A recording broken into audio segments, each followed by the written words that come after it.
Hello, guys. Welcome back to another episode of the Bussey Banter. It's been a few days since we last talked, and we're going to just kick it right off with the third game that I missed. There are three games in this edition.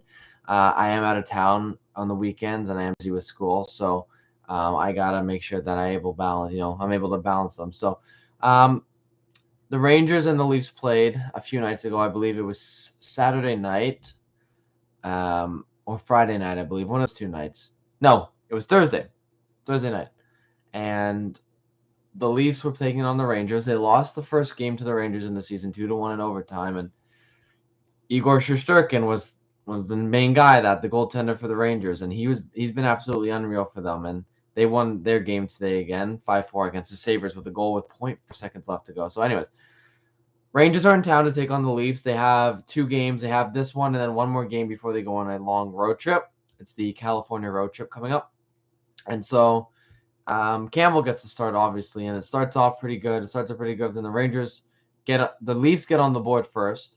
It's Morgan Riley. He just takes a harmless shot from the point, just shoots it on net, and looking for a rebound, and it gets past Shesterkin. Riley's just good things happen when you take shots on net. So he was able to take shots.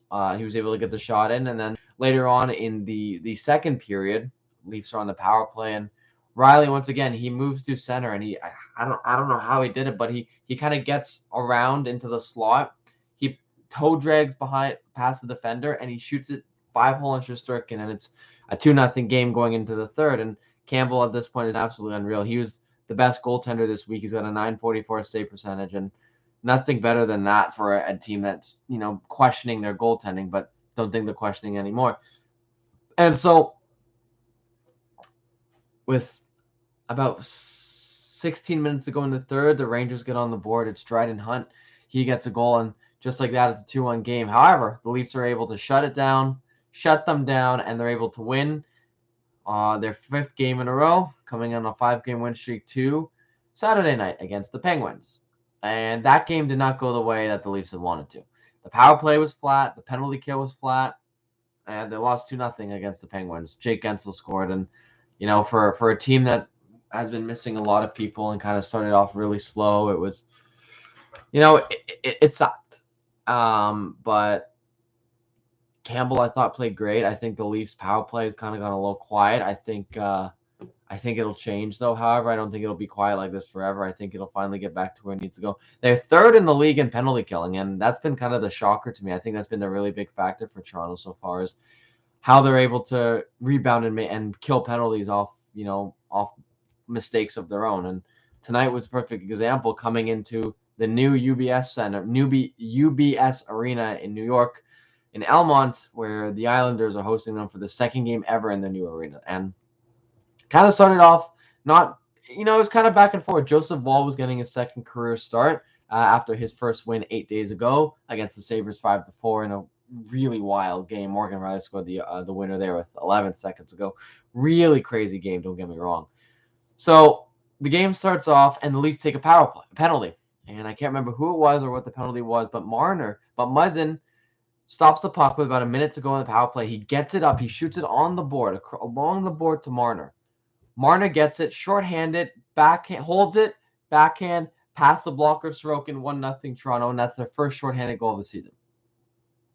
And, for a penalty kill that's so good, it was only a matter of time before a shorthanded goal was in the works. If you've watched their games, they're aggressive, they're pressing, they're not giving any time or space to any of the goal scorers of the league. And it will be a challenge when they go against the Anaheim Ducks, San Jose Sharks, LA Kings, and then they'll be back home to play the Colorado Avalanche, who has a lot of talent themselves. But anyways, it goes to the second, and nothing happens. It's kind of a 50-50 game. Ilya Sorokin, goaltender of the Islanders, made 37 saves. He played unreal. He was really good, and I don't think there's anything else you could have asked for him. The offense went quiet, and half their team is on either COVID list or injury reserve. And Noah Thompson, defender, also went down today for the Islanders, so that's not good there. Third period, and the puck gets sent in. It was tipped in, so it wasn't going to be an icing. Nick Ritchie gets there. He kind of tries to get it back, and he gets it to David Kampf, who throws it out to the middle. And sometimes it's hard to keep up with those cameras, and it gets right to Andre Kosher, who scores a goal. And Andre Kosher, David Kampf, and Nick Ritchie, who was just put there tonight. But Kampf and Kosher have been excellent together. I think that they've been one of the best pairings that Sheldon Keefe has on the line, and I think they've done absolutely outstanding for what they've been, what they've been given. One was picked up from Anaheim, one was picked up from Boston, one was picked up from Chicago, one was picked up from Boston, and both these guys didn't really have that much expectation, but they've been playing really well, and I'm really happy with their play. Kosher did leave the game with about 4 seconds go. He did go. There was like a late 2-on-1, and he kind of crashed into the net, into the post, and so it looks like it's a head issue. But he went early. There was 4 seconds left. There's no need for him to play. He scored a goal. He did his job.